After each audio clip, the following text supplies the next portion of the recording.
So a few of you I think I saw at the last workshop. Thank you for coming. I brought along with me Mr. Rich Spriggle, who will in a minute tell you a little bit about himself, but it's an extra bonus to have him here. So feel free as we talk today to ask as many questions as possible. The more you ask, the less we have to speak and a lot more fun it is, and we always learn from the people that we're speaking to. So please stop us, raise your hand, throw something at us, just give us a chance to interact with you so that we can adjust what we have to share with what works for you. So we're going to start today in putting you guys to work a little bit. And Rich has up here a flip chart, and one of the things that always makes these workshops helpful is for us to be able to learn a little bit about you and get to know how we can adjust this presentation to make it as meaningful as possible, because the benefit you have of being here today, unlike the people who might watch this on a replay or on video, is that you get to interact and give us an opportunity to get to know you, but also to answer some questions. So I'm going to put you all on the spot and ask you to tell us a little bit about yourself, where you're from, when you're hoping, and I'm sure you'll graduate, what your ideal job is, and lastly, your favorite place in Detroit. So I'm going to start with Rich. Thank you. He wasn't ready for that, I can tell. I was going to come right after you. So my name is Rich Spriggle. My hometown is Philadelphia, Pennsylvania, just a little bit to the east of here. I hope never to graduate because there's always an opportunity to learn, for sure. My ideal job, honestly, is the one that I have now. I spent a bunch of years working for corporations that were bought and sold. And as an HR person, I spent a lot of time telling people, due to no fault of their own, they weren't going to have a job. And I was happy to help. But of course, what could I do? Because they had to look forward, not backward. So when I was in between successes, otherwise known as looking for a job, this company came to me, and what we do is we help people. Companies hire us to help people that are in between jobs. So we help coach and train people through the job process. So for me, I get paid to hang out with my friends, so that's the ideal job. My favorite place in Detroit, I think it's an amazing city. I am learning about Detroit. It really, pisses me off when people talk bad about Detroit, because it's clearly a city on the way back. And people that live here see that, people that don't. So for me, in the spirit of full disclosure, one of my favorite places is the Dragon Mead Brewery, because they have a beer called Final Absolution, and it's one of my favorites. So that's one of my favorite places to hang out. Dragon Mead is on the ice, on the 696 Service Drive near DeQuinder, for those of you that want to go have a beer after. There you go. There you go. Final Absolution. Final Absolution. It's a Belgian-style triple. Just be sure you have a driver. About 9% alcohol. Because it's beer, but it's a different kind of beer. Okay. It's a one beer kind of thing, so. There you go. Deb? Okay, so I guess it's bouncing back to me. So I've told you my name, again, some of you know me already, so I'll be real brief. I do executive search, specializing in human resources. I'm actually a Spartan, and I'm really proud of that right now. Keeping my fingers crossed for the next week. Did my master's in labor and industrial relations from their school, but am really a Wayne State person. My dad worked here his whole life and paid for my education and everything growing up. So this school is close to me. I've had it's just been a great time to be able to come back and give back to the university and work with students. So as far as my ideal job, I, like Rich, chose to do this and do something different than work in the corporate world. I did that for 12 years before I started this business 20 years ago. And so helping people put together job searches and connecting people with great jobs is really my ideal job. And doing this gets me away from all that. So I love coming out and talking to students. I'll never graduate either. And my favorite place in Detroit is probably Comerica Park, unless we're talking about a restaurant. Then it would probably be Slo's Barbecue. But Slo's and then Comerica Park for a baseball game would would be pretty much on my A list. So, sir? My name's Carl Peterson. I'm from Salt Lake City, Utah. Expected to graduate from this program anyways in May. The ideal job is I'd like to get into some corporate training in the HR area. As far as my favorite place in Detroit, I've only been here about 2 years. I really don't. I've got kids, so I stay at home quite a bit. So I don't know if I have a favorite place. We'll come back to you. My name's Tara. I'm a resident of Detroit, and I am interested in employment and labor law. And my favorite place in Detroit is the riverfront. Yeah, it's great. Good. Are you graduating in May with him? Okay, you're at the beginning. You're in the mailer program? No, Oh, okay. What program are you I'm in in? the business school. Oh, great. Okay, super. Super. Good for you. Yes, my name is LaSalle Washington. I am from Detroit. I do live in a little part of Detroit called Highland Park at the moment. But Detroit is my birthplace, where I grew up. I hope to graduate in May. My ideal job is helping people, really. I worked as a paralegal for several attorneys for many years, and I've had to walk people to court and had to file pleadings and write up things for people. And so I'm kind of like a problem solver, and I like to help people. So in the labor, one of the things that caught my attention was the grievance process, which I was handling on another level outside of labor, helping people. So, and I've ran into people that have a lot of problems in terms of grievance, and I enjoy helping people with that. So I would think that's my ideal job. My favorite place in Detroit, I just like Belle Isle. Oh, yeah. Relaxing at Belle Isle in the summer, and it's just probably my favorite place. But anywhere in the city where the houses are nice, there's grass and trees, I like that. Yeah, it's great what they're doing in Belle Isle. Yeah, that's a great place. Paul should be taking his family there. My name is Regina Bell. I am from the Metro Detroit area. I graduated in December from the labor program. My ideal job would be the labor relations specialist. However, since I've been looking, I'm gearing more towards full cycle recruiting. For some reason, it just seems really, really interesting, and it seems like more what I'm into. So I want to get into some aspects of HR, either dealing with labor relations or recruiting. And my Great. favorite place, I would say, is campus marches in the wintertime. Mm-hmm. You've been ice skating there? I don't ice skate, but I watch people to stand around the bonfire. Yeah, that's good. That's good. I love that, yes. That's great. Going to the Winterfest, I love going there. Yeah, that was a great enhancement to the city. So, yes, ma'am. Okay, my name is Linda Johnson, and I probably don't count because I work for the mailer program. I'm an academic service officer, but I would like to answer the last question. My favorite place in Detroit is my home because that's where I live. Aw, Yes, that's my favorite. It's going home. and you more than count. Absolutely. I bet everybody in this room thinks you count quite a bit. Great. Thanks for being here. I'm Angela Alexander, and I was born and raised in Detroit. And my expected graduation is December 2016.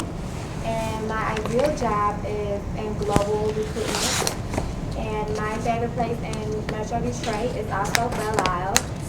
I'm a runner, so I've run quite a few 5Ks, 10Ks, and half marathons on Belle Isle. Wow. Wow. Okay, so I have a really funny, interesting thing to tell you. That tonight, after I leave here, I'm having dinner with a woman named Angela Alexander. So, and we're going to talk a lot today about networking and connection. So, how interesting is it that in this room now, not that it's an uncommon name, although she spells Angela with 2 L's, I don't know if you do, but she lives right down on the riverfront here in Detroit. and she spent her whole career with Ford in HR. So wouldn't she be a great person for you to connect with, because you already have something in common, right? So pretty amazing. So I'll be sure that I make that introduction for you tonight. So be sure to see me before we leave. Hi, my name is Afia Khan and I'm from India. I'm from Mumbai. My expected graduation date is next year, May. And my ideal job is that of an HR consultant, just because of the diverse experience that you can get into. And my dream company is Deloitte right now, but it keeps changing. For now it's Deloitte. I've spent only 3 months in Detroit, but I love this place. I travel in bus and I get to meet a lot of people and the conversations are so interesting. I don't know why Detroit has that bad name. Whenever I talk to my mom in India, I always tell her Detroit is such a wonderful place to come here. So I love this place, and my favorite place is Riverfront, because me and my husband, we like to go there for jogging. Oh, that's great. Are you in the mailer program then, did you say? Okay, great. My name is Keon Edwards. I'm in the School of Business here at Wayne State, hometown, originally from Detroit, but actually a long journey, military, Arizona, back here helping out for just a little while, so I decided to finish up my education while I'm here, but we'll be going back to Arizona after I graduate in May. My ideal job is recruiting, training, and development, have a military background, and really love the idea of bringing someone from step A to step B to step C. I love to see the growth process in people and helping them achieve their goals. Favorite place would be probably America, Ford Field. I'm a huge sports fan. So Yeah. Well, you got to love this town for that. Great. Thank you. My name is Neil Pettit from Saline, Michigan, which is just south of Ann Arbor. I graduated this May of 2015. Ideal job would probably be union-sided labor relations. Favorite place in Metro Detroit. I currently work downtown now for the federal government, and I love going out, for lunch downtown. I mean, there's all sorts of different restaurants. I just love downtown. That's great. Okay. That's it? That's it. I'm Frank Tuszczelski. I currently work for Wayne State, but you never know. I was born and raised in Detroit, got here, stayed here all my life, and I'm still here, and I will probably die here. And let's see, expected graduation.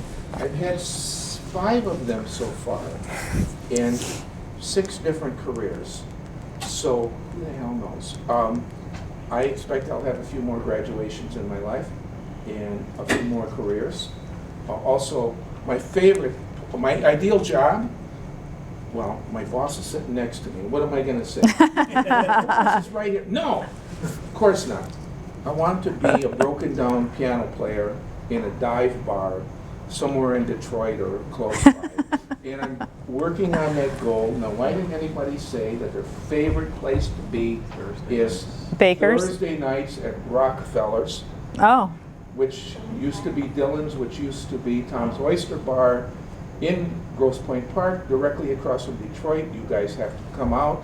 7, you should be writing this down. Doesn't even get you. 7 o'clock to 11 Rich is going to o'clock. write it down for everybody. Every Thursday. I'll also be there tomorrow. I'll be there Wednesday nights for a while. Wednesday and Thursday, I play the piano, sing songs. I'm there to make you happy. Let's see, that's enough of an ad, eh? That's my favorite place, too, and my ideal job. So everybody's happy. Good. Yep.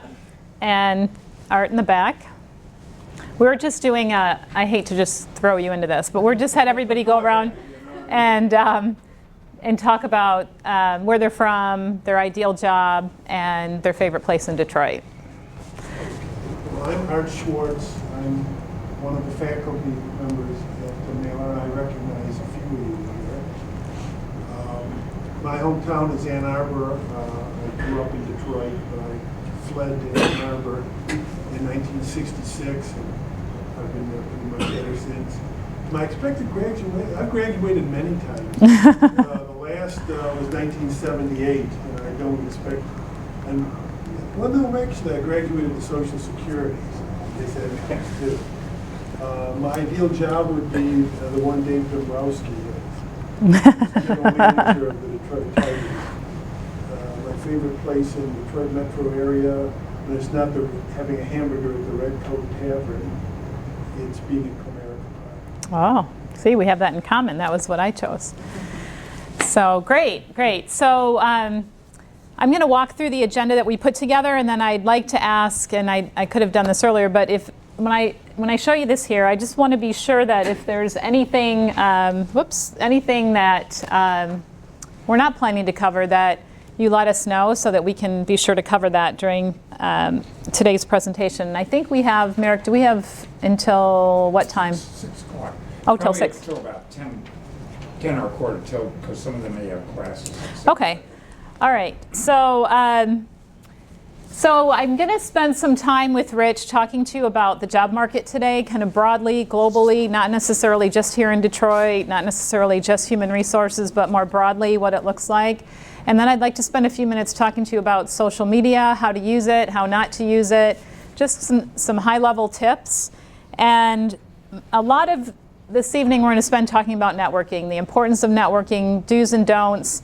We're going to give you guys, well, you have some handouts in your folders, things to take with you as reminders. And then talk about really key things to do in order to land a great job. So whether that be once you graduate or something you want to do as an internship or anything you want to do down the road, it might be something you decide to pull out as tips you use in 5 years once you have some experience. And hopefully the information we present today will be information that you at this point find valuable but you can take with you. So we try to prepare a packet that is usable in the future too. So we had somebody join us in the back. Don't you hate it when you come in at the end? Yeah. And now we're not even going to tell you what we've done. So it was good to know that you're here though. Maybe you could make a quick introduction. We just talked about each of us told who we were, when we're graduating, what our ideal job is, and our favorite place in Detroit. And some secret that nobody else in the room knows. So we've all shared our secrets. So we're going to ask you to share yours. So my name is Erica Pritchett. I'm from Detroit, Michigan. I'm going to graduate in May this year. My ideal job would be to be an HR consultant. And my favorite place in Detroit is Wayne State University. Yeah. Okay, welcome. You haven't missed anything yet because we really haven't gotten to the meat of the presentation, but is there anything that comes to mind before I start walking through some of these slides? Anything that you guys were hoping to cover and that Merrick promised we'd cover that doesn't look like it's on the agenda? No? You guys don't be shy, okay? So he provided copies of these slides. You can make notes if you'd like. When I tend to talk to people, I do tend to ramble a little and go off topic, so that's why Rich is here to give the hook. But we're going to share this presentation today, and again, interrupt me, ask any questions you have. I'm going to start with an overview of the job market. This information came from a company called JobVite. I don't know if any of you would have heard of it, but they do high-level surveys of employers and people, looking at how jobs are being filled today and what people are looking for in jobs. And they always provide a lot of really interesting information that you don't see in other places. So this is it's a couple months old because they come out with it quarterly, and this was as of December last year. But the good news is that 77% of HR executives are all very positive about the job market, and they're starting to have difficulty filling jobs. So the good news of that, as you are looking for jobs today, is that before you entered the program, the job market is a lot stronger than then. So, and I always tell people in my very simple-minded way, you don't have to have an MBA from Harvard or from Wayne State, to know that the labor market is so similar to the housing market. So if you look at today's housing market, it's a lot healthier than it was even a year ago and way healthier than it was 5 years ago.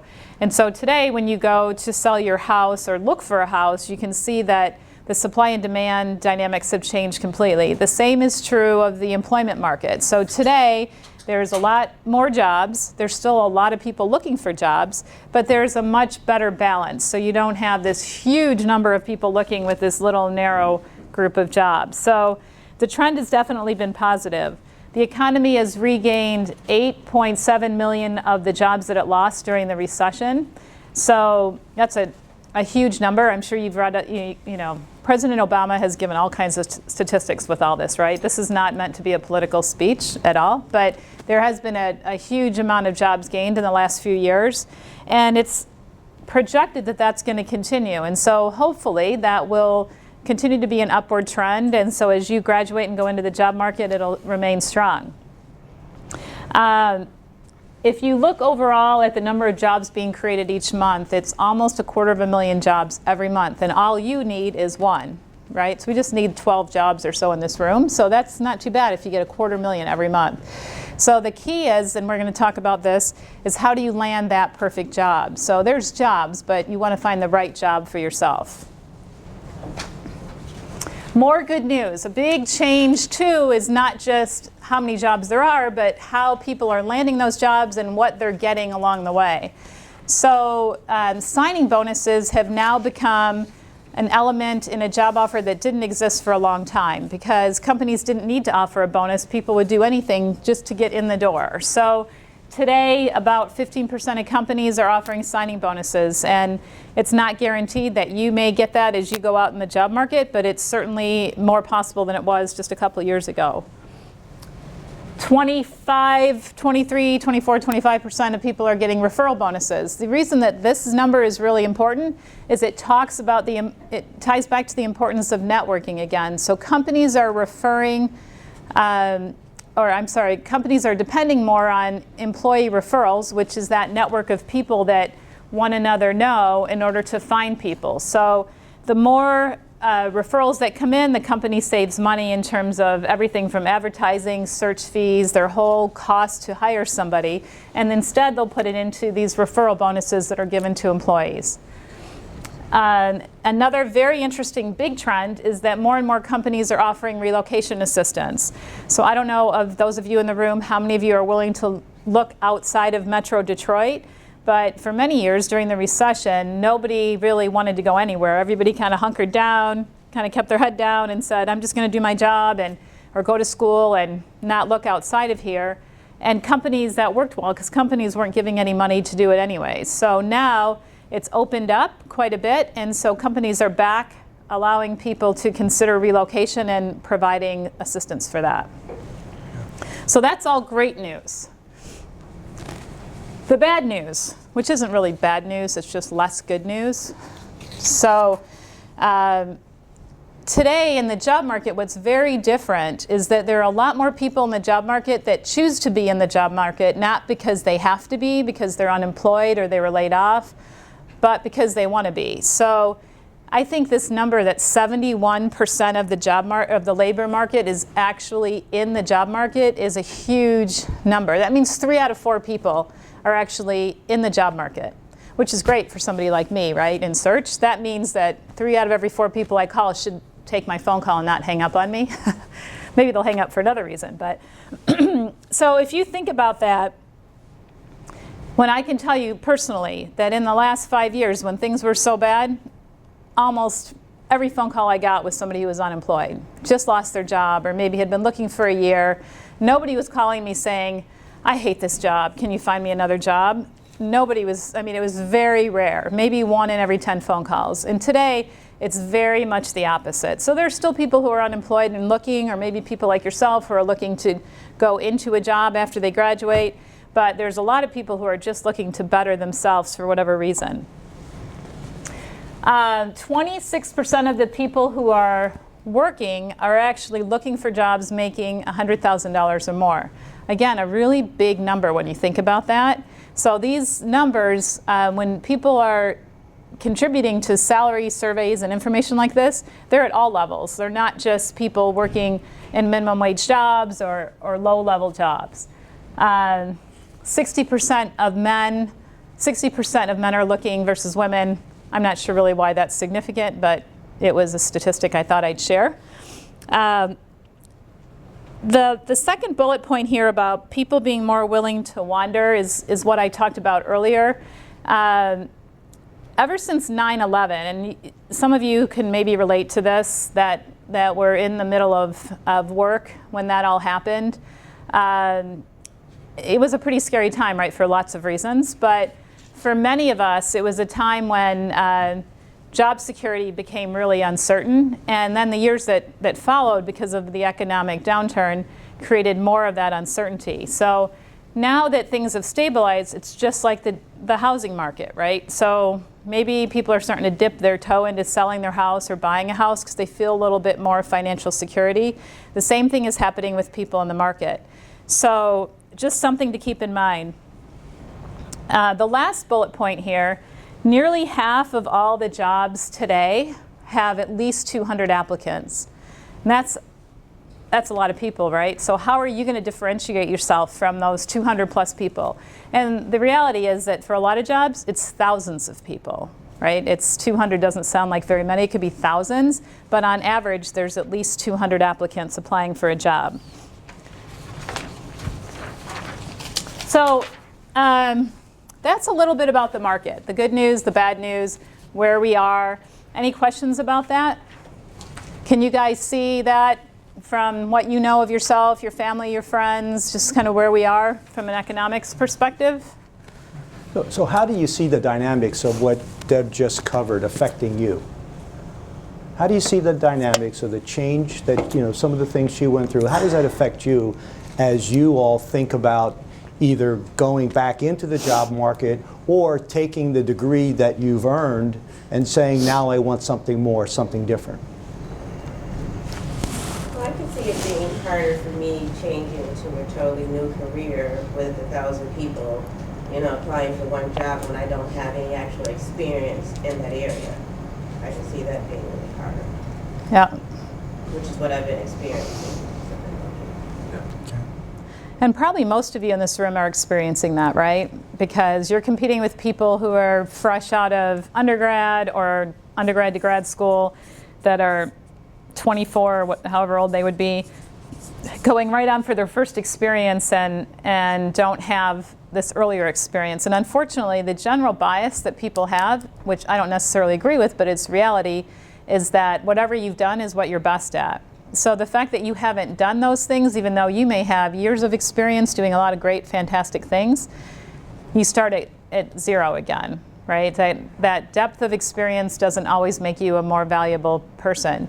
I can tell you, and there's not going to be a slide in this presentation that says this, that my overall input that I get from companies is that ever since things were so ugly and companies had to cut back, they're now looking at resources in a very different way. Because when they get a chance to hire, they don't get a chance to hire lots of people, they get to hire maybe one instead of 2 or 3.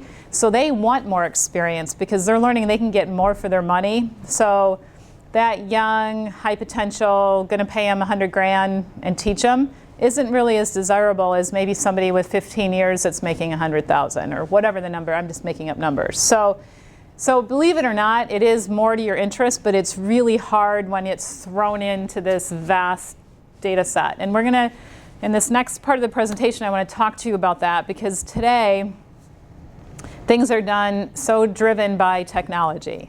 So and I'm gonna talk to you about how to use that to your advantage, but it's really an uphill battle because of the way the dynamics are. So that's a great comment though. Any other comments? Let's say the labor force is very nomadic, I think. They're not comfortable with just, one job, 30 years retired kind of deal. So it's just consistent competition. Yeah. Well, it used to be 30 years with a company showed great loyalty and people wanted to hire them. Now, if you have much more than 5 or 10 years with a company, then it's like, geez, why would this guy or gal stay at the company so long? So that view has completely flipped into the point where if you have, you don't want to have a series of companies that you work for 12 months But if you work for a company, 5 years, then that's kind of like serving your term, and it's okay to move on. So that's that's another issue and a challenge. Yeah, in fact, that's a good observation because there's lots of people like my father I explained to is here forever, and now if I have somebody who sends their resume to me and they've been at General Motors, let's say, their whole career, and now they're looking to make a change, I have a really hard time marketing that person because it's considered a negative. That's all they know. So I'll never be able to un-GMize them or whatever you want to call it because they're just GM through and through. Versus somebody who's taken a little bit more chance. So I'll tell somebody 10 years and you better be moving on down the road unless you plan to stay there the rest of your career, which is fine. But understand that the longer you stay past 10 years, the more, unfortunately, it's going to work against you. Now, the other really interesting statistic, and we weren't getting into all this today, but I'll just share with you is that, and I know you've probably read about this because you guys are way more up to date than Rich and I, is that the future generations are going to be changing jobs more often, but also careers more often. So you may not feel like this at this very moment sitting in this room, but you're all trendsetters, right? Most of you have gone back to school to change careers or to further yourself in a career. That's going to be so much more common in like my kids' generation. So they're going to be changing, they may go from HR to public relations to journalism to a police officer, who knows? And that's going to be encouraged in the new generation that's coming up. So, and you can see that because of that generation's need for instant and immediate return and gratification. So it should be now a little bit of a battle for you, but later you're going to be seen as a trendsetter. It probably doesn't feel that way, I know. I'm not unrealistic in that. So let's look at this slide. So there's lots of things I like about the slide, mostly the pretty colors. I think it's a really cool looking slide. I'd like to say that I created it, but I got it out of the same survey. And it really centers on social media. So probably everyone in this room knows more about social media than me. So I'm going to tell you what I know from this slide. And the important part of this slide is really to take a look at the different ways that companies recruit people from the different generations. So everybody in this room fits into one of these. I know I'm a Generation Z. I might look a little older than that, but so down here in this generation, which is my kids' generation, as you look at the younger generation, and again, I'm sensitive to age, but just the younger, the more recent graduates, more and more of the recruiting is coming through social media, but different sources of social media. So I'm going to assume that everybody in this room is somewhere in here, probably, right? So the key to the way you should be using social media is going to be in here, in LinkedIn, and using some of the job posting systems like Indeed. How many of you guys know what Indeed is? Okay, for those of you who don't, Indeed is a job consolidator, so it takes job postings from all over the world and puts them all on their website and allows you to search those and then apply for those jobs, and it gets filtered out to all those companies. Now, as a recruiter, I don't really like that very much because it doesn't help me in my business, but it's great for communicating openings that exist out there. LinkedIn, how many of you know what LinkedIn is? Good. Does all of everybody you. have a LinkedIn profile? Does anybody Good. not have a LinkedIn profile? Okay, good. Okay. Well, if And if you don't, you want to talk about it later, we'll yeah, but we're going to talk about LinkedIn here in a minute. But LinkedIn is by far the best place that you could spend your energy today. And bar none, there is no better way for you to communicate your skills, your interests, what you're looking to do, and to get yourself out there. Because more and more companies are using LinkedIn to recruit people passively as well as aggressively. Now, it's my theory that LinkedIn's going to own the whole world. They're going to be like the Apple in 20 years because they pretty much own me as a recruiter. But they just have continued to grow fairly quietly, and they're going to take over all the job posting business. In fact, Monster's like going away, which who would ever have guessed that Monster would be going away? But it has developed such an amazing network because of the power of the network. It's, you know, why didn't I think of it, right? Like, what a great, simple idea. But they're just doing well because the power of a network. So they're a proof of how powerful networking can be. So it's a really interesting time for all of you as job seekers because of that tool, which can be so great to use if you use it well. A lot of people don't know there's other sources of social media that you can find work, look for work, communicate openings, look and apply for openings. Things like Facebook, Glassdoor. Have any of you used Twitter, any of those methods at all? I have to say I don't use them very often. In a session I was in yesterday, Glassdoor was brought up as one of the more up and coming places to look for roles. I don't know how much you'll see for entry-level roles or less experienced roles, but Glassdoor is also a website where you can do a lot of research on companies. It's kind of like the Yelp of companies. You go out there and people write what they think of those companies, so you have to know, take it with a grain of salt, that you might get some really angry person that says, oh, Pepsi sucks, you know, or GM is great, or GM is, you know, whatever it might be. So it's one way to do some research on companies. Everything else there is pretty self-explanatory, I think. Now, the other interesting thing that I think applies to you is social media is also used differently depending on the kind of jobs that people are recruiting for. So again, everybody's in this room could be looking for different jobs. If you're looking for internships, you might want to use different sources of social media than if you're looking for an experienced level position. So take a look at this after you leave here and be sure that you're using those forms of social media that are the largest in order to help yourself in your job search. Any questions about that? There must be some questions about social media. Yes? What do you mean by internet search? Does it not cover the rest of it, LinkedIn, Twitter? Internet search back here? So what that's basically saying is that companies are just using general internet searches in order to look for people. So they could, there's a great example of this. You could just go in and put Wayne State mailer graduates and just see what pops up, for instance.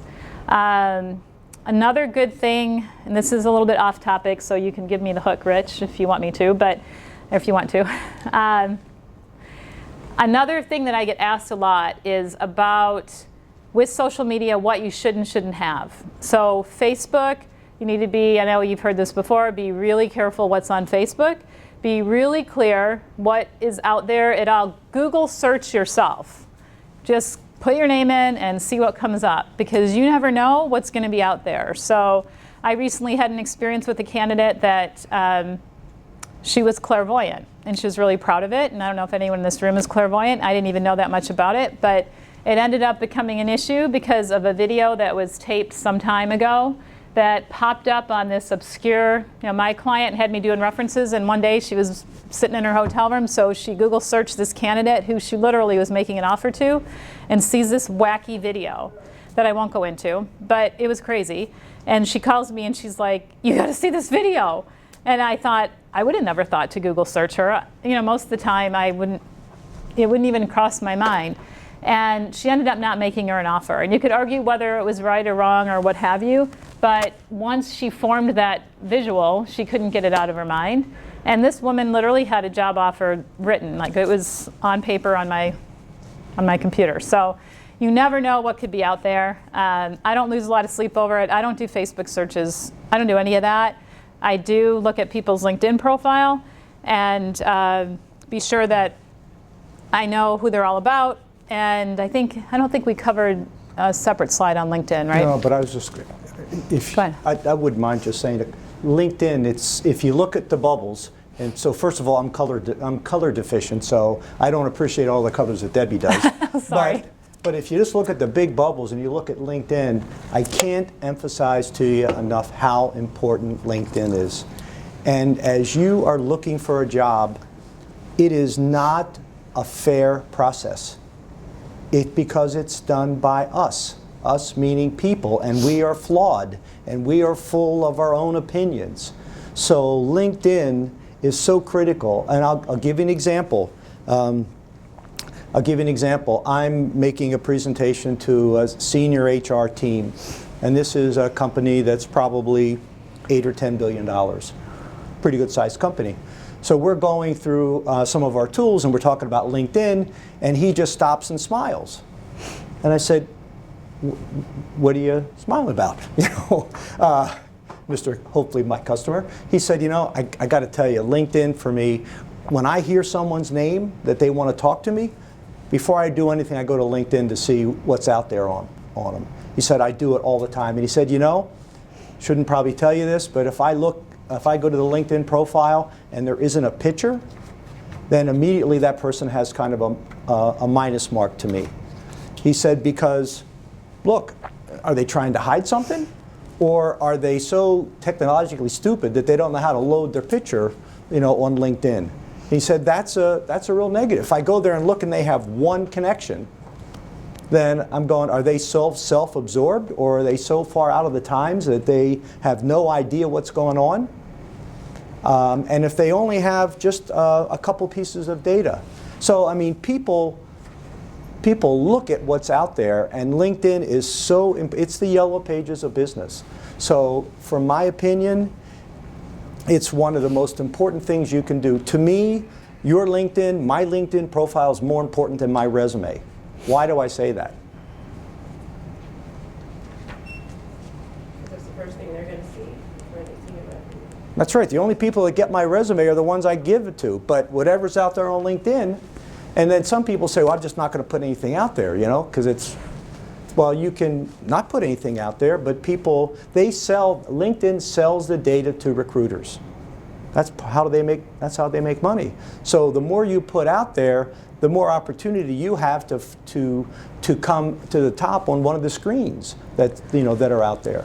So I can't emphasize enough of how important it is to be active and to have a really good profile on LinkedIn. I'll give you another scenario. So LinkedIn is my homepage now. I hate to admit it. It's my homepage on my computer. It used to be my own database. I have 35,000 HR people, right, in my database, but don't tell anybody outside of this room, or like stop the video machine. I don't use it very often, because what's nice about LinkedIn, and it's also different than your resume, is that it's dynamic. So it's changing all the time. You can change it all the time, just like that. Boom. You decide that you want to add a job, or you want to change where you're open to moving, you can change it right away, and it goes out to the world. There's lots of stories of people who find jobs purely through LinkedIn, never through anything else. And in fact, a friend of mine looked for 3 years, was unemployed for 3 years, literally hundreds of interviews, got called to work down at the DMC as a hospital administrator because of LinkedIn. Just some recruiter was sitting in their office one night and said, oh, I'm looking for somebody with hospital administration, had been through tons of people. For some unknown reason, boom, his name came up. He went in and interviewed, got the job, and 3 years later is working, right? So, and that was after countless interviews. He responded to job postings. You know, I don't know how many of you have been posting your resume, and it goes into this basically cyberspace, right? It's worse than sending your resume in the old days. In the old days, you could fax your resume or mail your resume somewhere from a newspaper ad, and it was just like you never heard. The same thing is happening now. There's just so much volume, and nobody really sees it as valuable need to respond to people. LinkedIn tends to have a more personal connection, and the picture part of it is also why. So when you put your picture there, again, it's sort of like Facebook. Don't put a picture of you, celebrating your birthday or with your whole family at Disney World or wherever. Have a professional, you can go to Target, and for $15 they'll do a professional headshot, and you can paste it right into your LinkedIn profile.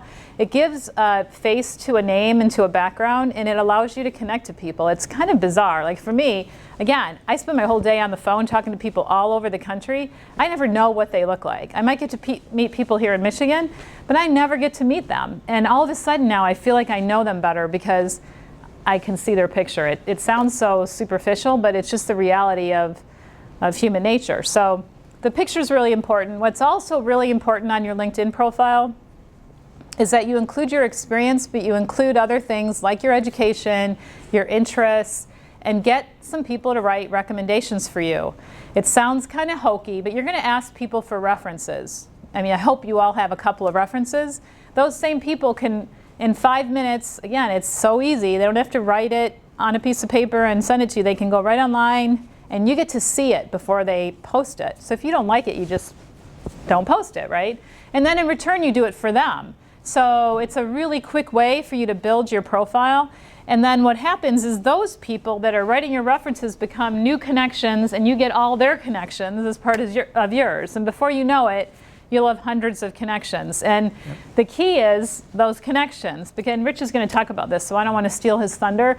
But again, the power of that system, whether we like it or not, whether I like it or not, is pretty infinite. So we could do like a whole workshop on LinkedIn. A whole workshop on LinkedIn and the power of LinkedIn and the way to build your connections. Like Deb said just briefly, if I would want you to write a recommendation for me, what I would do is write one for you, and I'd send it to you. I mean, obviously, you know, we'd know each other a little bit better, but I'd write one for you, and then normally, what do people do? Well, geez, that was really nice. Rich wrote a recommendation for me. I'll write one for him.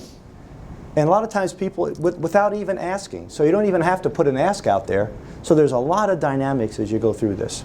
So you'll see I kind of jumped to this. 93% of recruiters actually go to somebody's LinkedIn profile when they're actively searching. So, and like I said, it's on my homepage, you know, whether I want to admit it or not. We're going to talk about networking some more, as well as different forms of referrals and networking. One of the things that I don't want us to pass up and be sure, like as we pound here about LinkedIn, is that some of the best jobs are found through personal connections. And as we transition into Rich's talk about networking, the reason I bring up best is that this statistic at 40% of job seekers found their best or favorite jobs. The reason that that's important is, what do you think? Why do you think people find their best jobs that way? Any ideas? Any guesses? Probably because they're working with, if they know a person personally, they're going to end up working with that individual or someone close by. Right. So if you think about it, if it's like somebody you personally know, your friends, your family, somebody maybe you've worked with before, they know you really well. And so they know what you're looking for and where you would be a good fit, which is a lot better than just some blind response to something. And when it comes to looking for a job, the fit with that company and that culture is more important than anything else. The job always comes and goes, but you want to be sure that you fit. So having that kind of personal connection in your network is going to be really critical. So I think I've covered pretty much everything else. I don't really like this second bullet point, 10% of jobs, only 10% are found through recruiters, because that's not very good for me. 10% is not a very big number, but that is what the statistics show. So I wanted to be sure to be honest and fair about that. So now we're going to just take some really broad look at networking. Any questions? I know it's warm in the room, but just try to stay with us. Okay. You want to take it from here? Yeah. So just before I get started, how many of you, when you graduate, will be looking for a new job? Okay. Okay. And those that aren't, you know, are you going to keep your ear to what's out there? Maybe. The key to finding your next opportunity, and to me, not to be too philosophical, but to me, that one of the keys for me to have a full life is networking. 80% of the jobs today come from networking. 80% of the jobs come from networking. Okay? What's networking mean to you all? What does that mean when I say networking? What does it mean?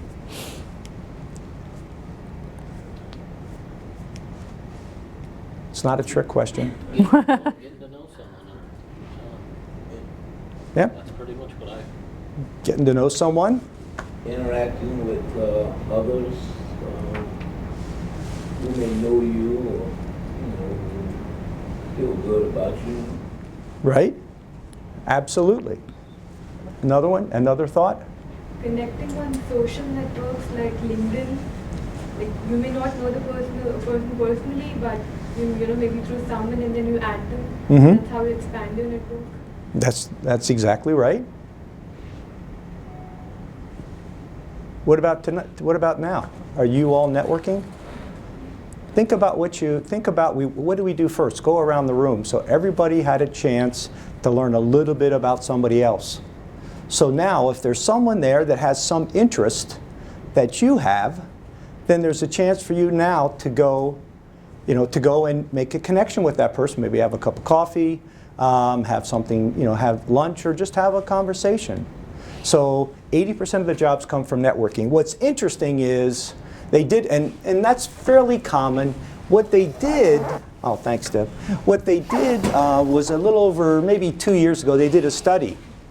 And they came back and said, of the 80% of the jobs that come from networking, 80% of those jobs come from the third level down in your network. So if you think about those triangles, so that first small one at the top, those are the people you know today. Those are your connections. They are the key to the rest of the people that they know. So in simple terms, 80% of 80%, okay, which if you do the math, 64% of all the jobs come from the third level down in your network, which translated into my view, my way of speaking, they're people that we don't even know today. So they are friends and family of your friends and family's friends and family, okay? But they're in your network, and that's the main source for those opportunities. So it's very important to put yourself out there and get to know your friends and family's friends and family, okay? Because they're neat people. And again, philosophically, I believe, not to sound too crazy, but we are the sum total of our experiences. We are the sum total of our experiences. So the more connections, the more people we know, the more different things we experience, the broader we are, and the more we can help others. We have a phrase, and I don't have it in here. If networking is net giving, and we would say our net worth as a person is our net work.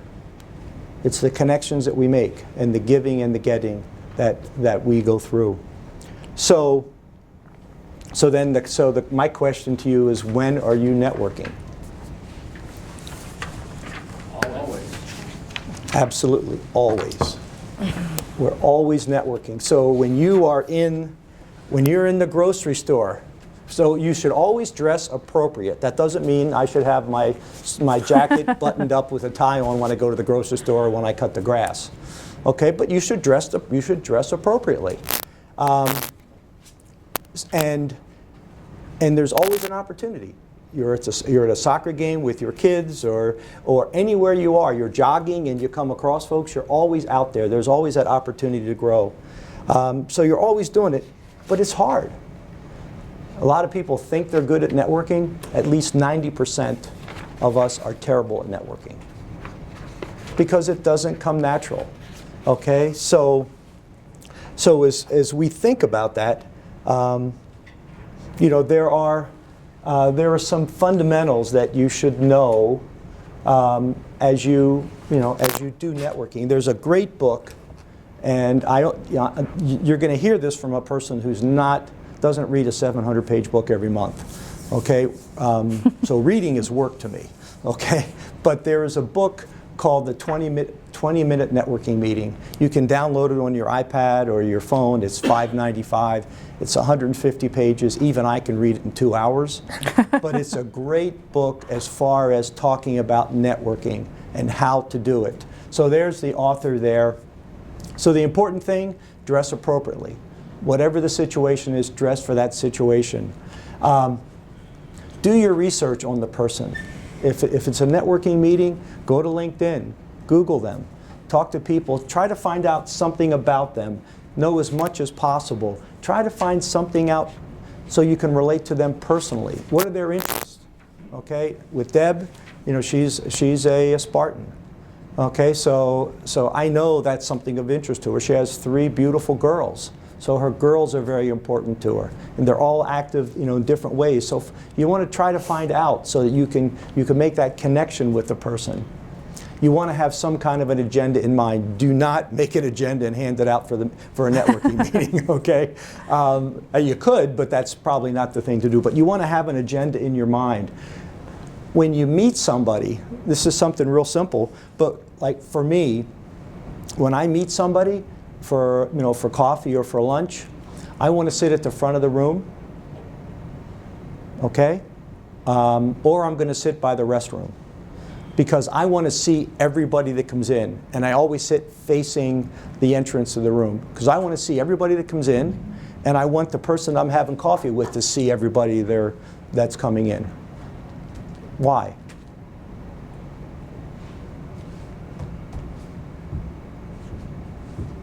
It's a form of non-verbal network. It is.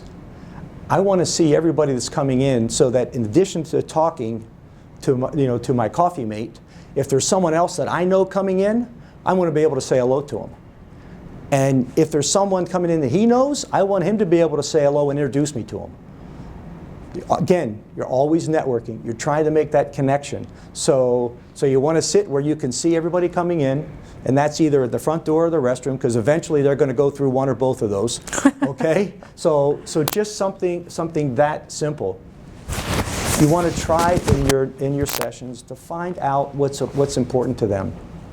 And you want to try to be of some kind of value to them, whether it's professionally.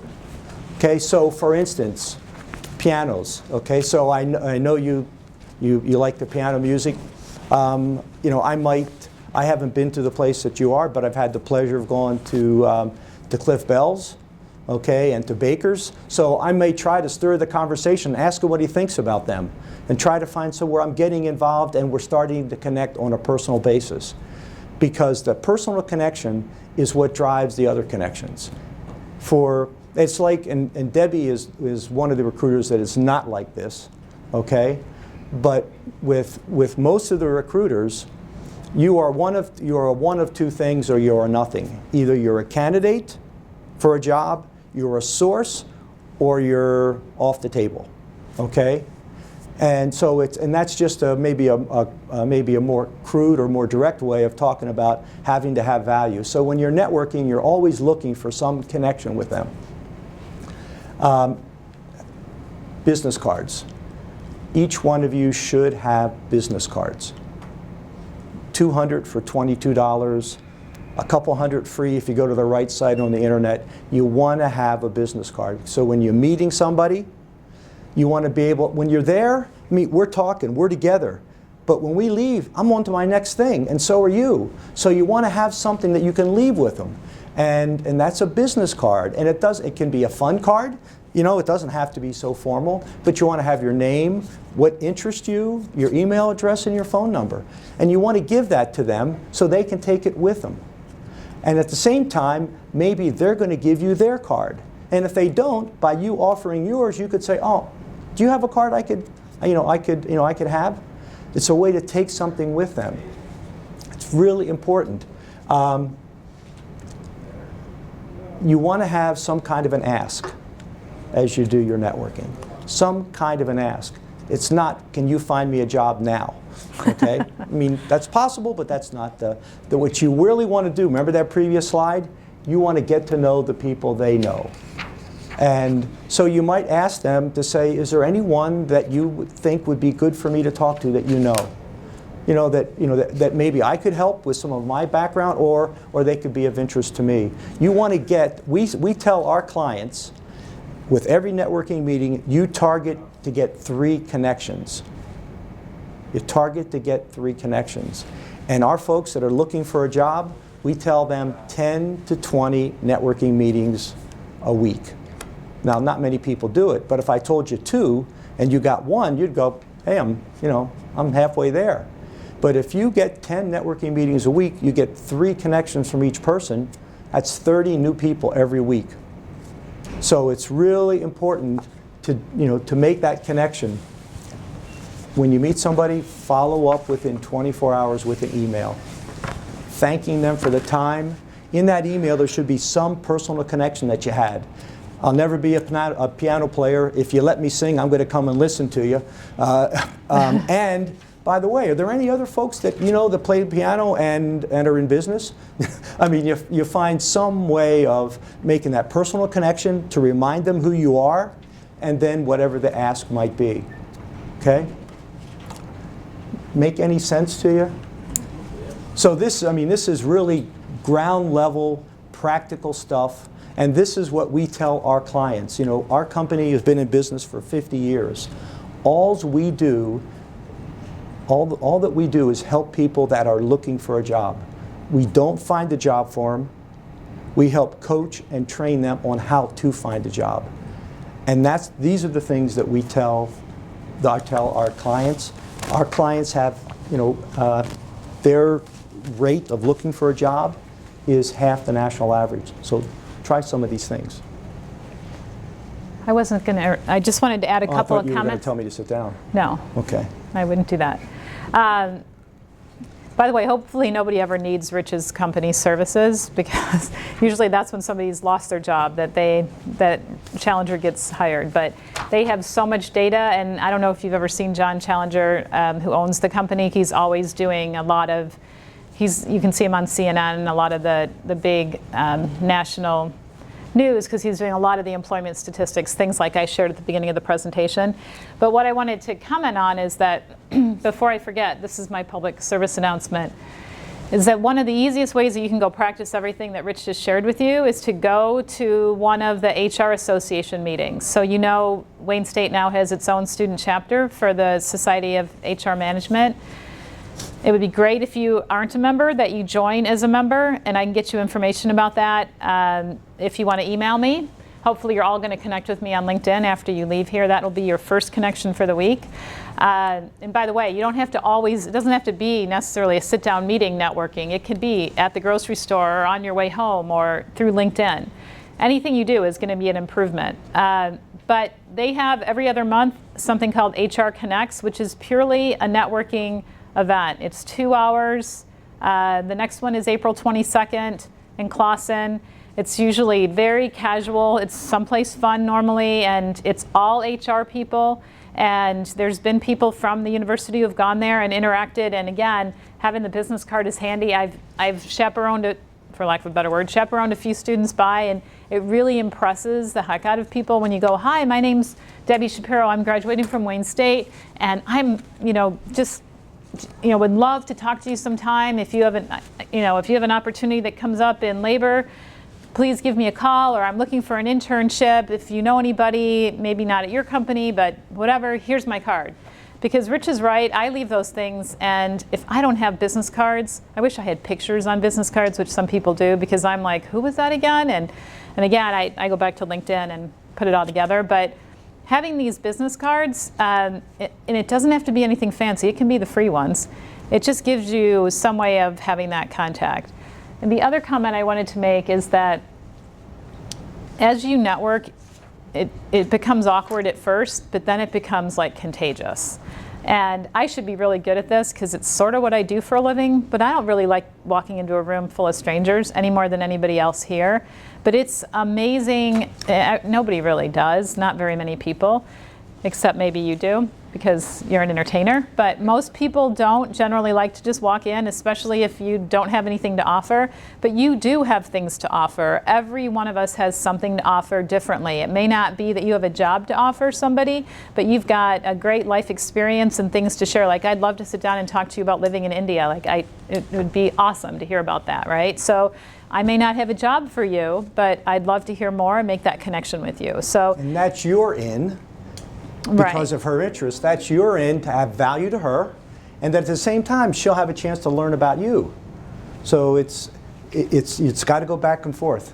Another really important thing is that when you go out and interview, you have to be wearing a black suit with a black and white shirt. That's why Rich and I dressed in this coordinated fashion today. Okay. I'm just kidding. Yeah. We really didn't know that we were each wearing black and white shirts.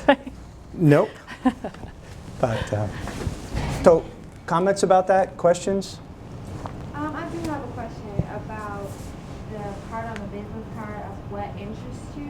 What are some types of things that you do? Yeah, so people will put HR executive, labor relations specialist, recruiter.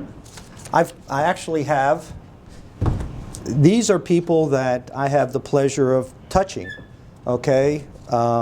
And I'll pass these around if you like, but this gentleman has management consultant, has his picture on. This one has human resource leadership, and they have their RF. You know, you don't see this very often, but it's kind of cool, and it sends kind of a technology kind of a bent to it. This person says senior HR executive and attorney. So I'll just pass these around if you like to look at them. And You so, don't have to have a lot. No, Don't get. yeah, It's all really yeah. your LinkedIn connection, your profile. When you set up your profile, it gives you a URL connection. You want to have that, your email, your phone number, and if you know you want to do staffing, put staffing professional, labor, whatever it might be. I always tell people leave it as generic as possible, because just like when you write a resume and you do your professional summary or your objective, I hate those. I'm like, take objectives off. It's never gotten anybody a job that I'm aware of, and it usually limits somebody. So, because I'm pretty sure that even if you say today you want to do something in labor, if somebody came and offered you a job in something else just to get your foot in the door, you'd probably think about it. So I don't know what they're telling you in the Career Center, but take all that junk off. Yeah, just make it simple. Like I said, the basics. But some people have fun with it. You know, they'll pick a symbol and they'll do this. Yeah, make themselves a logo. You know, make whatever it is you do fun. You know, and because life is too short. You know, why not? So. Again, we could do a whole session on networking. We spend a lot of time practicing networking. So if you're not real comfortable, find a friend, and just practice with each other. Or just have a coffee with someone you know really well and practice with them. So and the more we do it, the more comfortable we get and the more natural it is. Networking is what will get you the job you want in a different profession where you don't have any experience. Because I know, you know, in my prior life when I was an HR leader, if somebody would have come to me and said, look, you've got this opening, I know somebody that is absolutely dynamite. You really need to meet them, and they'd like to be considered for this position. If someone comes to me and says that to me, you'd be making a mistake if you didn't talk to her. You know what I'm going to do? I'm going to talk to you, because I'm going to respect that person, and I'm going to spend some time with you. Whether you get the job or not, who knows? When I was in between successes looking for a job, okay, half the jobs I applied for, half of the people like Debbie, and Debbie is much better than 95 or 100% of the recruiters, but most of them, I applied for jobs not because I was interested in the job, but I wanted to make the connection with the recruiter. Because Debbie may be working on 20 or 30 jobs at a time. And maybe I only know about this one. So I wanted to me, that connection with her or another recruiter was much more important than that job. Which takes me to something else, and then I won't digress.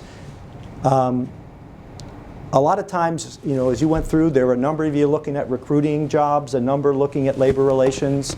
So sometimes when you have a job, there's this tendency to, this opening. There's a tendency to kind of keep it close by, because I don't want to share it, because you might get the job other than me. And one of my friends came and spoke to one of our groups, and he said it so eloquently. And I wish I could remember the words, but he said, job opportunities have a limited lifetime, but a network is for a lifetime.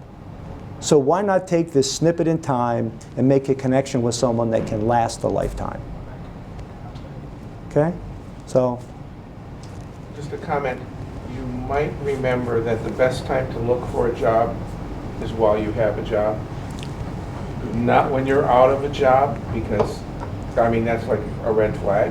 So when you're working, they give you a telephone and a computer and stuff. I'm sorry, but that's what you're supposed to do. That's why they gave it to you. I tell my students this too. They call me a criminal, but the reality is, Nobody's ever gone to jail for that. It's okay. That's what you're gonna do. And every good connection you make while you're working can be a great connection when you're looking for an opportunity. You know, so exactly right. I get excited about networking. 20% of the jobs come from recruiters. Recruiters, ad agencies, and the like. You want to talk a little bit about this? Yeah, I can talk about it real briefly. So, because some of this we've already talked about. 20% isn't a big number. We talked about 10% earlier as a number. The important thing is that, again, as you build your network, using or getting to know a few recruiters is good for the reasons that Rich just said. We don't know all the jobs, but again, it's amazing how many connections we make, because all we do all day is talk to people about jobs. Your job will be looking for a job for a little while, hopefully not for a long while, but that's all my job is all day, is finding jobs for people. So find a couple of recruiters you trust, and when you find them, be sure you share with them what you're looking for. So the more honest and open you can be with a recruiter, the more they're going to be able to help you. So sometimes people feel like, well, I don't want to really tell you how much I want to make because I'm afraid you'll tell me it's too much or you won't think about me. I had a long discussion with some people in transition yesterday. They're like, oh, what do I say when I do this whole kabuki dance because I don't want them to know I was making 120 and the job only pays 80. I'm like, well, why would you want to get through a whole process and then find out that the job is paying 40,000 less? So just be honest. There's ways of couching it so it doesn't come off the wrong way, but it's just a piece of information that's important. Being open and honest with recruiters is really critical. Of course, being open and honest with all your network is really important. And recruiters can be a great resource when it comes to making connections, but also helping you when you prepare for an interview, giving you feedback, helping you negotiate a salary offer. And this isn't a public service announcement for my business, right? Fortunately, I'm okay when it comes to paying my bills, but it's really for how to use. A lot of people don't know how to use recruiters. Recruiters, this first bullet point, recruiters place people. They don't find jobs. So if you came to me and said, I need you to find me a job, which I hear it's like sometimes the first thing out of someone's mouth. I need a job. Okay, well, I can't spend 8 hours of my day looking for a job for Rich Spriggle. I need to find jobs with clients that are then going to be looking for people, and then I'm going to try to match those. So be sure that you have a realistic expectation that any one recruiter isn't going to just spend 8 hours a day finding you a job. We might want to, but it's not realistic. If you have a recruiter that can do that, they're probably not a very busy recruiter, so they're not going to have very many jobs because you can't. There's job services that'll help you make connections and help you build resumes and all of that kind of thing, give you guidance, but they're not going to find a job. The same with your career services office here. They're not going to find you a job. They're going to open up some opportunities for you. So I think I covered everything on that slide, right? Okay. So we talked a lot about stuff, and people will give you a lot of coaching. There's really only two reasons you're going to be offered a job. So if you come back to a more simple state, there's really only two reasons. It's because you make a connection and you have some skill, some experience that they need in their company. So, when your mind starts to go crazy and your head starts to bubble, just go back to center. And center is, first, you need to make a connection with that individual. And I said this to a lot of people, and no one has shot me or argued too vehemently, but most recruiters and most interviewers, Deb's a recruiter, I was an interviewer. In the first 5 to 10 minutes of the interview, they make up their mind whether you're going on to the next step. The rest of the time, they spend getting the data they need to support the decision they already made. Is that because they're bad people? No, it's because we're human. And when we're human, we like to work with people we like to work with. People that we think will fit into the organization, that will be part of the culture that we're trying to gain. So in those first minutes, it's very important first to look professional. Okay? to look professional. Black and white stripes. Yeah. Just kidding. It's very important first to look the part. Second, when you go there, you greet everybody with a smile. Okay? Me, I was one of those crazy people because when I was interviewing someone, I always had them come in. The receptionist was there, greeted them. They would, if I didn't go out, then the person I was working with then met him and brought him into me. When that person left, I went to my assistant and said, "What'd you think of him?" And the first 10 times I asked her that, she looked at me like I was nuts. She goes, "I didn't talk to him. I don't know anything." I said, "Well, no. When he met you, did he smile? Did he treat you with respect?" Okay? And I went back to the receptionist and said the same thing. And she's going, "Wow." And then after about 5 times, I came back, she goes, "I know what you want. This guy was good. This guy was an idiot. You know, he was fiddling. He didn't say anything. He threw his pen at me." So when you're there, you're on. So you have to show that image. I mean, you got to be yourself, but you got to show that side of yourself. A smile, a handshake, a firm handshake. It's got to be appropriate. If you're a woman, no cleavage. Okay, that's not the way to go for a job interview. You want them to remember you for what you said or did, not what you wore or the perfume or the cologne that you had on. You want them to remember you, and when they leave, say, "That's the person that had that amazing insight." So that first few seconds are very, very important. And then you want to try to make some personal connection with them. If you're interviewing in their office, it's a bonanza. Why is that? Plenty of things to see what they're interested in. Exactly. Golf, Michigan State, Wayne State, grandkids, whatever it is. And you want to always find something to try to get that conversation going. Because you know what? Most recruiters, or not recruiters, but people that are interviewing, this isn't what they do for a living. So they're kind of uncomfortable with this whole process too. So the more you can help put them at ease, then the more you're going to have a chance to see who they are and show who you are. And they're going to remember you because you made that connection. So you want to try to make that personal connection, okay, in that first part of the process. Any questions about that? Anybody want to argue with me? It's okay. I like to argue. Or I would say argue. Some people get offended. I like to discuss topics from different perspectives. Well, I think you're right. First impressions are everything. You walk in, you look like you know what you're doing, you smile, you say hello. You find something to comment on that's friendly and interesting. You're in business, you know. Yeah. So, I'm usually pretty good at finding something, but if I can't, then I go to jewelry. Jewelry? Then I mean, if I can't find anything else and I'm stuck, you know, I'll say, "That's really an interesting ring."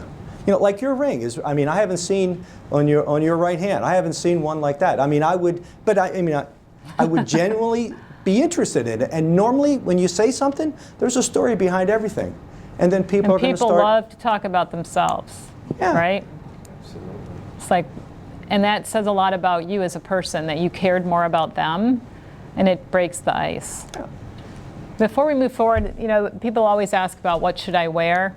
And even though companies are more business casual or even casual, and I was joking about the black and white stripes and the black suit, it just, you know, for women, wearing a skirt and a jacket is still a great thing to do. Like pantsuits, like what I'm wearing, is all right, but I always tell people, you can't overdress for an interview. I don't care if everyone's wearing jeans and you walk in and you've got your heels and your skirt, assuming it's appropriate length, and a suit. No one's going to go, "God, she was so overdressed," right? They're going to remember you as being overdressed than underdressed. And for guys, like he mentioned about the cleavage, the biggest feedback I get all the time from people about men is their bellies are hanging over their shirts. So nobody in here has that issue.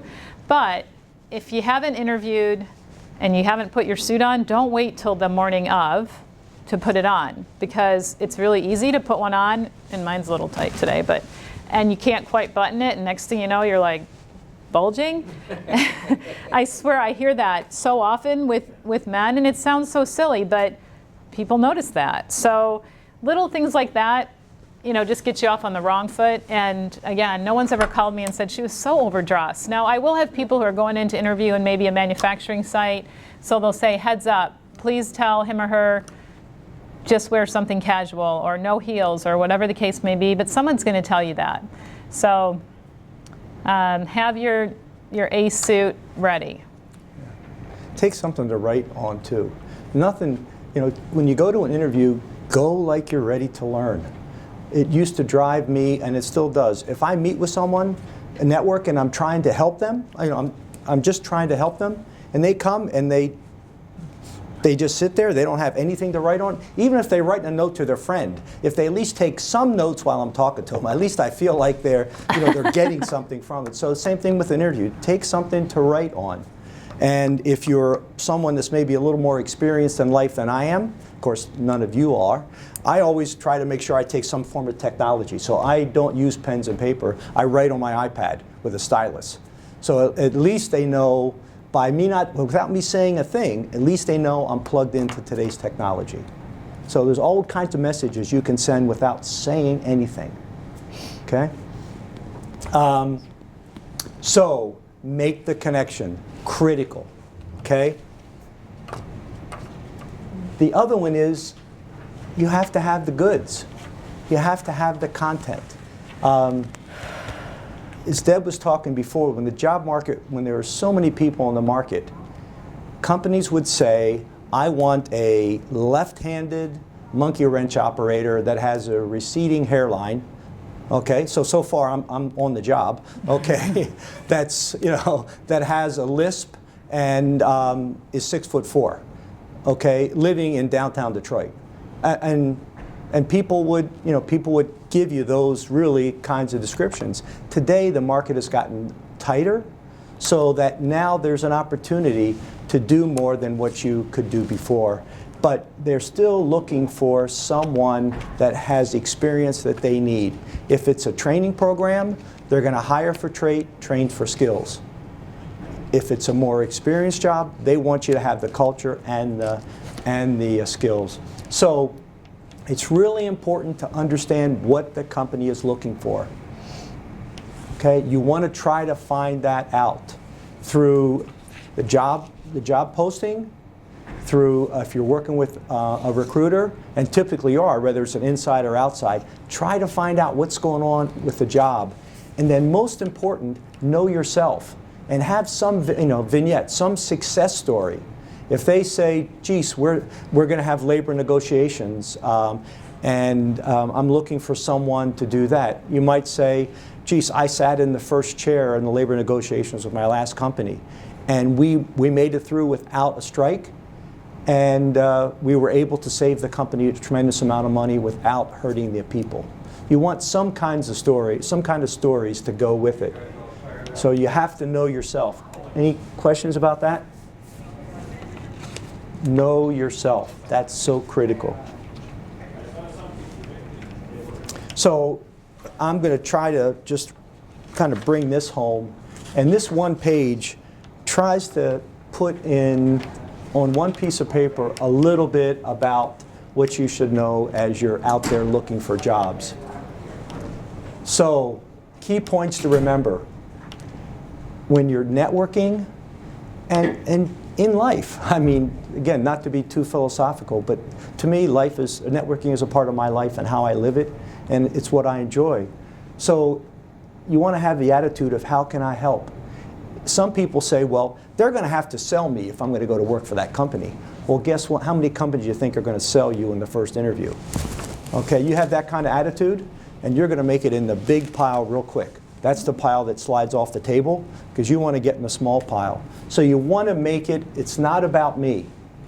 How can I help you? It's not about me. The only part that's about me is how can I help you? Not how the company can help me, in the sense. First 5 to 10 minutes, we talked about that a lot. Have them remember you for what you said, for not your handshake, or not your cologne, or not what you wore. Answer every question that's asked. But here's the key. Don't answer any question that isn't asked.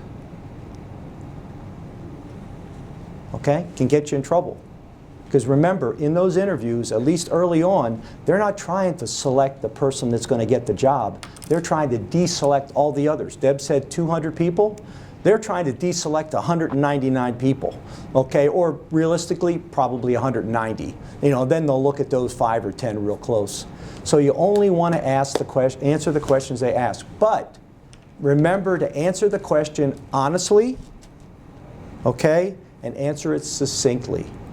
That's really critical. There was during the war, during I guess the First World War, Winston Churchill had one of his field generals wrote him a letter. I don't know if have you heard this story? He wrote him a letter, and so Churchill opens the letter and reads it. The first line says, "I apologize for writing such a long letter. I didn't have time to write a short one." Okay, and it's, you know, you think about it, but it takes so much more time to say, I only have this much to say. How am I going to say that? And that's why it's so important to know yourself, and it's why it's so important to answer the question succinctly. When I was interviewing, I'd ask somebody a question, and by the time they got done answering the question, I forgot what it was because they just kept going on and on. So you want to answer it short, and you know what? If the interviewer wants to know more, they'll ask you. Could you just tell me a little bit more about that? Or move to the next, because it's real important. This all holds true, what you're saying, except in academia, in which case you want to be as long-winded, show off your vocabulary as much as humanly possible. Just saying. Yeah. Eric thinks I'm funny. No, I won't comment on that. Your job is not to be an expert on the company you're interviewing for. You've got to show them respect. You did a little bit of homework. You need to spend your time being the expert on you and how you can communicate who you are to what they need. That's where you need to, and so many people waste a lot of their time doing that. Know what makes you different. Know what makes you unique, okay? So in business, you want to try to take a competitive disadvantage and turn it into a competitive advantage. So you don't have any experience. Like I was an HR person from manufacturing, and I went to interview for a job at a hospital, HR job at a hospital. So instead of me trying to convince them that I was the medical HR person, I tried to focus on what I would bring new and different to this job in the medical profession that maybe somebody that came from the medical profession wouldn't have. So focus on, understand what makes you different, and then be that, okay? You're not in control of this process, only your actions. Don't try to control the interview. What do you do when people try to control the interview with you? I pretty much get shut down and turned off. Yeah. So you want to answer the questions, don't control. Now, when you're going through the process, and when I did, I always had a bunch of things in my mind that I wanted to make sure I would tell them. So Deb might ask me, so Rich, what do you think, how do you fit in relative to this role? And I would say, geez, I'm glad you asked that question. I have a lot of different experiences. So I would turn that into some way I could at least tell her what I wanted to tell her. You know, if she Yeah, didn't the ask important thing I always tell candidates before they go into any interview is the best preparation besides looking up people on LinkedIn, which we didn't talk about that. Another value of LinkedIn is that you can research everybody, right? So they're researching you, but you should be looking them up too, to see what their background is, because that immediately gives you a common link. But you want to go in with 3 or 4 things that you want to be sure you communicate, because the worst thing somebody can say to me, besides that a candidate's suit was too tight, is that they didn't have time, they ran out of time and forgot to tell them XYZ. I didn't get a chance to tell them about my experience recruiting electrical engineers. And like, shame on you. You get whatever your window is. It could be 15 minutes, it could be 2 hours, but you gotta go in there knowing these are 3 things they need to know about me, And somehow, even if they don't ask, you have to find a way to do that, to integrate it into the conversation. And it's easier than you think. If you know, you just need to go in your mind, say, those are the 3 things that make me different, that, as he talked about in some of these bullet points, that define you and how you can add value to that organization. Don't make them have to hunt for it. Yeah. We talked, you're always networking. Just think about that. Here's one. Never turn down an offer you don't have. Now, why would someone say that? Never turn down an offer you don't have. Decide if you don't want it before you get it. How can you decide you don't want it until you learn more about it? Okay, good. What else?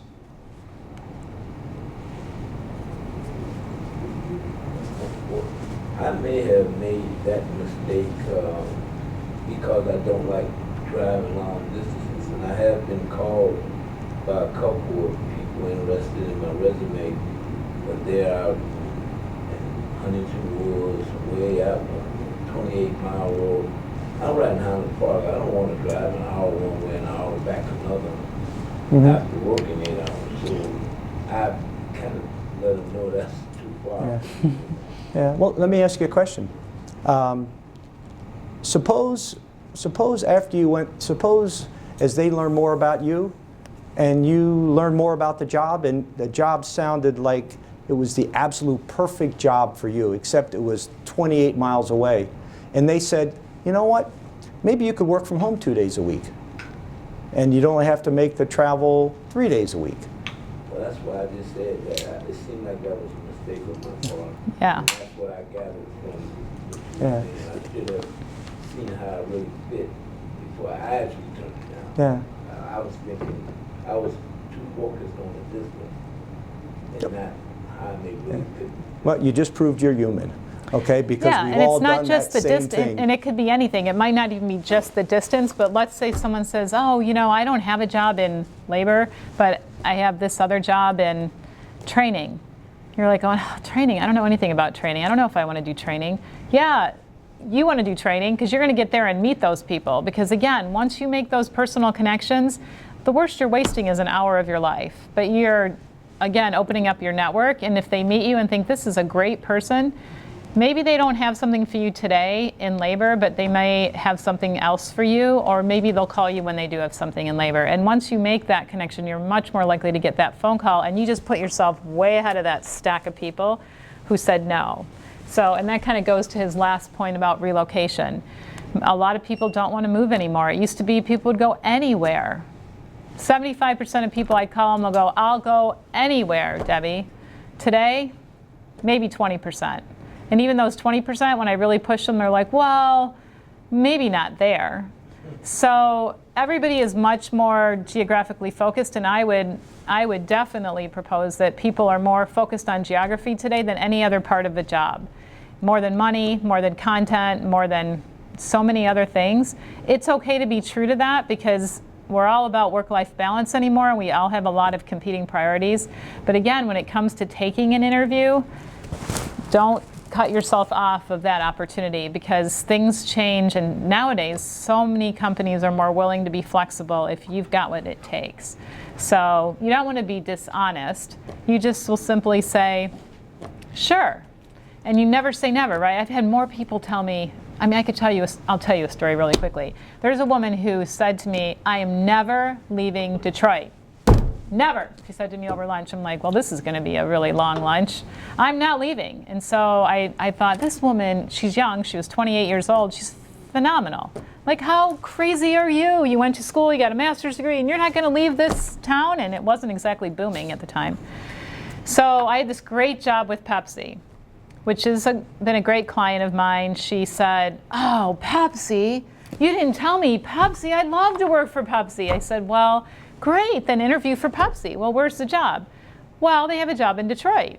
They do? I said, they do. She goes and interviews for the job in Detroit, and they said, we really love her, but guess what? She's not right for this job in Detroit. The job is in Boston. And she calls me and she's like, oh my God, I love Pepsi so much. I'll go to Boston.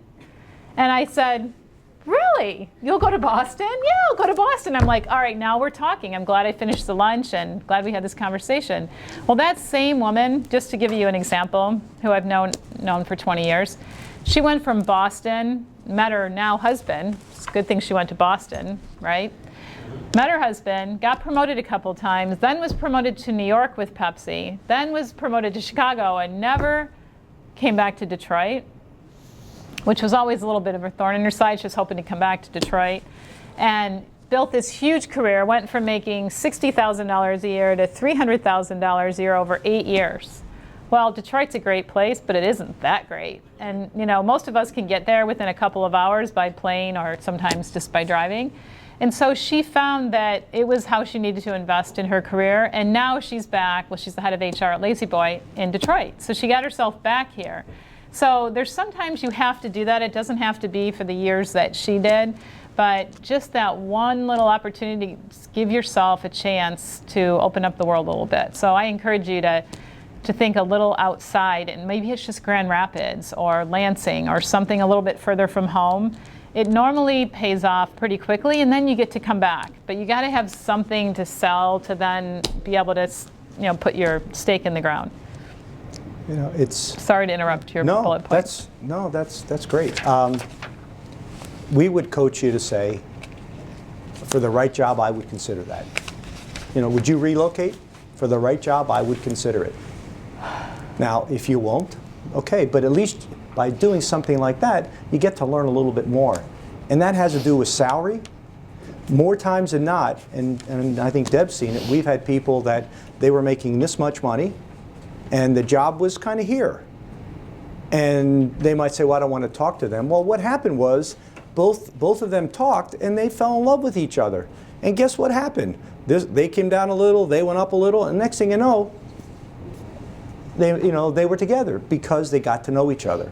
So just remember, a job has a limited lifetime. A connection is for a lifetime. So you want to make those connections that people will remember you. Okay? This to me is a good thing for you to have nearby, and just to kind of tick through it as you go on. It's not copyrighted, so, and if you, by the way, I welcome any other input. If you have another one for me, we'll put it on the list, okay? So we're really just bringing it home now, and just to come back, there was a book written some years ago that some of you may have heard of, some of you may have read, What Color is Your Parachute? Okay, and in that, he had a listing, the author, Bowles, had a listing of the worst things you can do to find a job and the best things by percentage. So the worst one was just randomly send out resumes. Now, back then, it was mailing resumes. Now, just randomly emailing resumes. 7% of the people had a success rate at doing that. The best way is learn about yourself. Understand your skills and the field and how you want to use them. And if you do that and work that, they had an 86% success rate. See the difference? So it's about knowing. So before you go outside, you got to know yourself. And you have to know yourself, and you have to put yourself out there. Okay? So I think to wrap up, so we've used up more than the time. In your folder is a pamphlet called How to Conduct a Successful Job Search that Challenger put together, which is great. I would keep this close by as well, because it is really kind of everything we talked about in the last couple of hours condensed into a few short pages. Share this with whoever you feel comfortable sharing with, but use it. There's some great simple tips in here, and I know some of it might seem so like obvious, but at the end of the day, when you get in the middle of this, it's hard to always see the forest through the trees when you're like, oh, I'm so fed up with rejection. I never hear from anybody. And remember that you have that unique skill set that nobody else in this room has or nobody else has anywhere. So it's just figuring out where that right match is and knowing yourself, knowing what's important to you, and being open to things that maybe you haven't thought about. And then you'll land yourself the right job. And don't give up. It takes forever. Patience is a huge virtue in every job search, whether it's somebody that's got tons of experience or somebody just new in the job market. So are there any questions before we wrap up? Yes. I have a few. Great. What are some of the best ways to, I guess, market your resume or to shape your resume if you are looking to transition into a different area? So I will be coming from engineering, going into HR. So before talking in that interview, how do you land that interview with your resume? Well, that's a great point. So you would probably want to focus on engineering companies, because engineering companies would love people who understand engineers. So if you've been an engineer, then they're going to feel really comfortable with you as somebody who could support engineers. It's hard for me to respond to the resume question without looking at your resume. And one of the things I was going to say to everybody in this room is I'll pass my cards out. I'd be more than happy to help everybody in this room with your resume. I don't have all the right answers, but I certainly have enough experience to be dangerous. And you can ask 10 people and they'll all tell you 10 different things.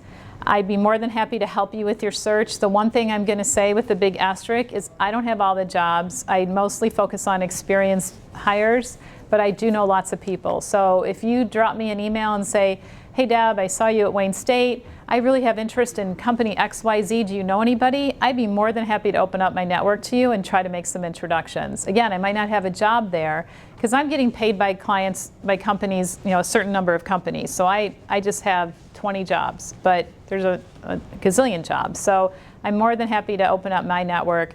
Connect with me on LinkedIn. I'm going to pass these around.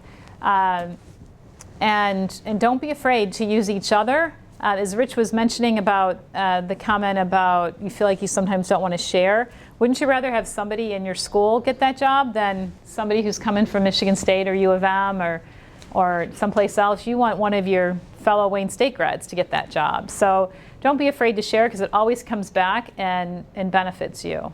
So I know that didn't answer your specific question, but given your situation, it'd just be best if I just talked to you independently. But if you take that in a broader sense, okay, and that is, remember, as you're looking at a job, think about what they're looking for. And then how do you represent that? So you don't have HR experience, or it could be in your case where you're looking for, think about what some of the things they would be looking for in that position. So if I were looking at a resume like that, I would look for an engineer that showed, because engineers get accused of being about process. Engineers are left brain driven, okay, typically because it's all about processes and facts. So I would be looking for somebody in that case that showed they had a human side, that that had some success, some projects interacting, somewhere that you're interacting with people and successful. Because engineers, and my son is an engineer, he's an ME, and we focused on him about, it's not just about facts, it's about people. So think about it, whether it's your situation or yours or whatever, the job I'm looking for, what are some of the things that they're looking for, and try to bring those out as accomplishments in your resume. So they can see, I could see her, being an HR person, or I could see her going that way. Wait, before we go ahead, I know you had some other questions though too, right? I just have one other question. Okay. We talked about social media, but what about company website, their career sites? Do you think that it's more valuable to go with recruiters or to actually apply to that page? Yeah, that's a great question. It never hurts to apply to company websites, and sometimes you'll see they'll get integrated into places like Indeed as well. But oftentimes what I hear from people is it just goes into this big black hole. But there are companies that use those applicant data sets and pull people out. So it can never hurt to do that. I just wouldn't rely on that. A lot of people just think they can spend the whole day on the computer and that they're going to get a job from that. It's very rare that somebody gets a job by posting it online, whether it be a company site, Indeed, any of those things. LinkedIn is getting a little bit better because just the nature of the newness and again, the connections that it allows. It's just a lot more of an alive system. But again, you can never do too much when it comes to looking for a job. We would say spend 20% of your time or 10% of your time on the computer.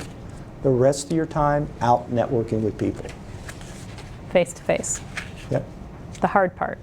Don't spend all day applying for jobs online. Unless it's an entry-level job, you really don't have much of a chance of getting it. There are 2 more questions over The here. current things Obama administration is doing on a national level to dealing with job legislation and initiative to boost the economy. What are they? What are they doing? What? Right, there's some recent legislation that the Obama administration has presented within the last few years dealing with jobs specifically. And I'm trying to get a better understanding of what that is and what type of programs are available to the states now. I'm not familiar with that, to be honest. In my dealings and with the companies I've talked about, that has not come up as a specific. I think a lot of the programs, and I'm not really detailed familiar either, but there's a lot of job retraining programs that he's trying to do to take displaced workers or workers that need retraining for the new economy, as they call it, that he's trying to put in place by funding state training programs. But I don't have a lot of experience with that either. It just hasn't gone live to. All of those things are available on the White House website if you look under jobs. And also if you look under the Department of Labor, they have the current programs that are available as well. And also if you want more specific things in this region, I would contact Congressman Conyers' office. That's a great question because I'm not familiar with it. In my experience, is more like Deb's. My daughter-in-law works for the state of Texas, and they, through funding from Obamacare, they help people that are transitioning their training skills. So while they're training, they help them for a short period of time with their bills to help them bridge that gap. Those are the kinds of things that I've seen. Yes? Do Wayne State give any priority to its graduates in terms of jobs at Wayne State? No. No, I mean, we'll have to do a whole additional presentation. I'll be glad you can hire me to do this, to talk about the academic side of the job thing, because it's entirely different. Wayne State, in general, is not interested in hiring its graduates, particularly in teaching positions. No. But let me take a step back. He's not talking about teaching. It is very interested in hiring people and has many people that it's hired for non-academic positions, including in the area of labor and human resources. So there are probably, I can name 5 or 6 people that have masters in employment and labor relations or previously industrial relations who are on the staff here. Some of them are assigned now to the business school, some of them are assigned to compensation and benefits, But not necessarily some are assigned teaching. to labor relations. I have a job here, and I'm a graduate of Wayne State, but if I wanted to get into a tenure track teaching job, it can't happen. Well, that's almost always true. Universities as a whole don't generally hire their own, except for Harvard, maybe a few others. But that, there are lots of exceptions to that rule. But if you're talking about non-academic positions, the answer is, do they give preference? No. Are they interested in will they give you equal treatment? Yes. And so there are people that I would encourage you to talk to. And in fact, one of your recent grads, I just put in touch with somebody, one of the former grads who's employed at Wayne State. If you want to talk to somebody, I'd be more than happy to put you in touch with a couple of people. One last question, man. Is this a trick question or what? They always ask you, what is your salary expectations? And the only way I've seen to deal with that is there are some averages per degree, on depending on what the job is. HR, they got like an average for the master's, for the bachelor's. I mean, is that what you go with or what? I mean, they ask you sometimes, what is your salary expectations? Yeah, generally what we do is we try to coach we try to coach our folks to avoid answering that question, okay? Because initially you don't want to put yourself in a box, okay? So what we would do is we would, in a nice way, make them ask us 3 times. So the first time they would ask, we would say, we might coach our candidate into saying, I'm very interested in this job, and based on my understanding, the compensation is well within a range that would be of great interest to me. Soft answer, okay. And they're going to come back and ask you again, because they're not going to like that. And they come back and ask again, and then the last, what we typically do, and this may not be appropriate for this group, but then we would say, well, I am open because I'm looking for another opportunity, but in my last job, this is what I made. So now you're stating a fact, okay, and you haven't said what it is you'll take or what you won't take. It's a dreaded question nobody likes, right? Because it's never feels like the right answer. You don't want to shoot too high, you don't want to shoot too low. Recruiters will help you with that because they'll usually preface that if you have a recruiter, but most of you probably won't. So try to do what Rich says and dance around it a little bit, not to be invasive, but just to kind of make them give you a little more. Because a lot of times you don't know. Companies will do a job posting and they'll purposefully not put the range. So then you're kind of shooting. You could say, oh, well, I guess because I have a master's I should get this much. But it really doesn't mean anything anymore. There isn't, it's an average, right? So that means it could be anywhere, plus or minus. So. And you're trying to get to that next piece of information, because if you draw a hard line, now you're back in that big pile and you're off the table. Right. You want to hear the next. You want to hear the next series of questions. I think we had one more question. I know we're out of time, but go ahead. So with respect to LinkedIn, you said you don't care for the summary part on the resumes, but is it okay to add the summary on your LinkedIn? Yeah, I misstate. I don't mean summary, but the objective. On a resume, a lot of times, especially in the career office, they'll say, well, state your objective to obtain a professional position in blah, blah, blah. Think about it. Oh yeah, summaries are helpful, especially when they're using computers to do keyword searches. You can put all the great keywords in there. I don't read them because I'm a lazy reader. I just go back and look. I skip right over it. But some people will tell you to use it, especially because computers are looking for all those keywords. Just the objective part, it tends to limit people, and I don't really ever hire somebody because of the objective. And I would say use it, because for me, when I'm looking at a resume, you've got 30 seconds to earn another 30 seconds of my time. You mean the summary? Yeah, so when I'm looking, when I'm looking at a resume, so the first thing I'm going to see is a summary. Yeah. So if I like that summary, then I'm going to give you another 30 seconds. So I think it's got to be impactful. Two different opinions. I don't look at it. By the way, for all of you in this room, this is another pet peeve that I have. You all have a great degree. And even for those of you who are doing bachelor's degrees, you want to have your education at the top of your resume. I don't care if you're 60 years old and you have 40 years of experience. You have a master's degree will put you in a much higher percentage of qualified people than most. Don't be afraid to put it at the top of your resume. People are always like, gosh, Debbie, like that was fine when I was 24 years old. Since when does your education become worth something less? It doesn't become worth less as you get older. And again, people are lazy readers. They look for the things at the top. So don't put it at the second or third page, at the very bottom, underneath your hobbies and interests. Put it at the top. So you had a question. I wanted to know how effective are consultancies, like Kelly Services, in helping us to get a job? They're a client of mine, so I'm going to say really nice things about them. Mine too. Yeah. Well, Kelly, most of their jobs are contract roles, but they can convert to regular full-time positions. So again, never turn down a job you haven't been offered. They have contacts with some great companies in the area.